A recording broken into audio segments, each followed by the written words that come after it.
Hi guys, it's Monique from earlylearningmom.com. Today I just wanted to come and talk to you guys about how I use these little children's spirit animal cards. They're just like these beautiful little cards, and they have an animal and a virtue on them, like ask for help, cheer up, not really a virtue, but just like something positive for like take your time. And I thought these were a lot of fun, like just to talk to kids about how to manage ourselves in this world, especially special needs kids.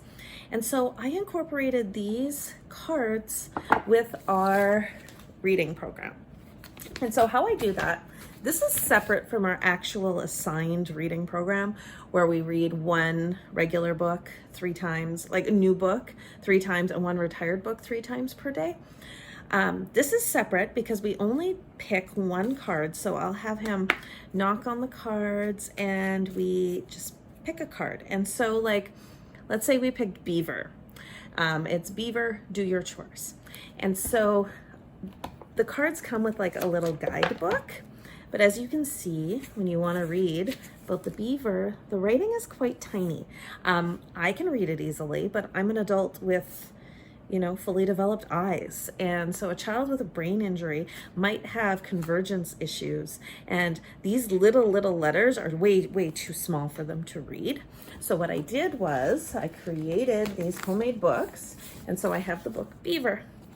And so then we go into, I have a whole tub here with all of our books. I go in here, we find the one book, and we read through it. So I did voice to text. I read to my phone what the guidebook said, and it talks about, you might have heard the expression busy as a beaver, but I'm telling you, we are not always that busy. I get things done quickly as possible, and try to do my best when I have some chores to do. I don't even think of what I do as chores, but more that I am making an important contribution to my family, friends, and to my community. So today, check with your parents or friends and see if there's anything they want you to do. Then do what they've asked. Do your best and try not to look at any of these tasks as chores. Instead, think about how good it feels to help someone else out, even with easier chores like taking out the trash or drying the dishes.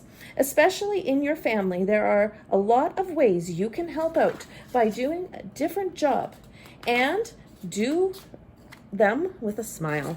So we read that, and then there's little things you can do. Look around your house and find 1 or 2 chores to do that contribute to the upkeep of the home, and do them before you're even asked. Finish something you've started but had to put aside, like writing a story or doing an art project. Whenever you're doing any of your chores, try to do them graciously and with a slight smile on your face, knowing you were helping others. So I really like this because this one talks about doing something with the right attitude. I don't know how many times my teenagers, I'll ask them to do something, and being teenagers, they're just like, oh, okay, and they do it, but they kind of have a bad attitude about it. So I'm teaching Z, just different concepts. I think kids with special needs need a little extra help with this too. I think all kids could benefit from reading stories like this about, helping others and doing it because you're helping them. It doesn't mean you're going to get walked all over. There's also cards in here that talk about learning from our mistakes. We're not perfect.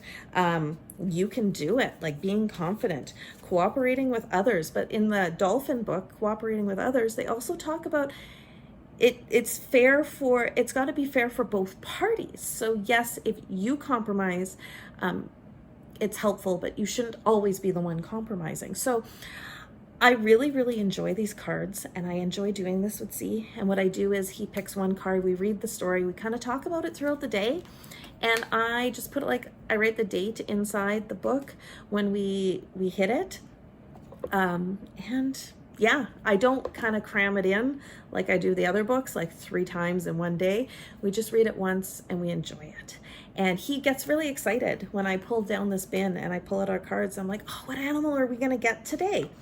And it's nothing like spiritual. It's nothing, I mean, I guess you could look at it that way. But even if you were just using these cards to talk about different animals, and especially if you're learning about an animal, this might be great to incorporate that particular concept to your child. So it's a lot about just social skills and learning to be good people and to be positive. So anyhow, I hope this video helped you. I will leave links down below to these cards. If that's something that you want to do with your child, it's a lot of fun. We've been doing it for a couple of weeks now and we really enjoy it. Another thing I want to mention is I do offer a mentorship. It's called Plan and Conquer with Monique.